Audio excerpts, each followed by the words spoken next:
আর ও S নামকরণ করা হয় খুবই সহজ পদ্ধতিতে।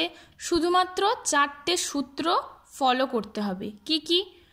যে কোনো মলিকিউল দেয়া থাকলে প্রথমে কার্বনের 4টে হাতের আগে প্রায়োরিটি অনুযায়ী নামকরণ করতে হবে। অর্থাৎ কোনটা 1-এ যাবে, কোনটা 2-এ যাবে, এরকম করে 4 নম্বর প্রায়োরিটিটা যখন পাবে সেটা উলম্বভাবে রয়েছে না অনুভূমিকভাবে রয়েছে সেটা আগে ডিফাইন করতে হবে। তারপরে এই 4টে রুল ফলো করতে হবে। কোনটা আর হবে, কোনটা এস হবে, খুবই সহজভাবে করা হয়। যদি উলম্বভাবে ঘড়ির কাঁটার দিকে হয় তাহলে হবে আর, বিপরীতে হলে হবে এস।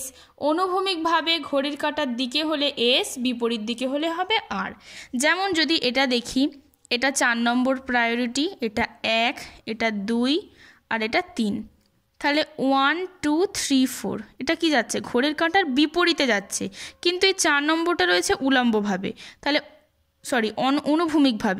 অনুভূমিকভাবে ঘড়ির কাঁটার বিপরীতে, তাহলে এটা কি হবে? আর। তাহলে এটা হয়ে গেল আর নামকরণ। এটাও যদি দেখি, এখানে হচ্ছে এটা 1 প্রায়োরিটিতে যাবে, এটা যাবে 4 নম্বর, এটা 2 নম্বর আর এটা 3 নম্বর। তাহলে 1 2 4 3ও করা যায়, 3 4ও করা যায়, এটা এইভাবেও হতে পারে। তাহলে এটা কি? ঘড়ির কাঁটার বিপরীতে যাচ্ছে, কিন্তু 4টা রয়েছে উলম্বভাবে, তাই তো? উলম্বভাবে ঘড়ির কাঁটার বিপরীতে কি রয়েছে? উলম্বভাবে ঘড়ির কাঁটার বিপরীতে হলো এস। তাহলে এইভাবে করা হয় আর এস নামকরণ। এবার যে কোনো মলিকিউলে দেওয়া হোক না কেন, প্রথমে কি করতে হবে? সেটা প্রায়োরিটি অনুযায়ী তার নামকরণ করতে হবে।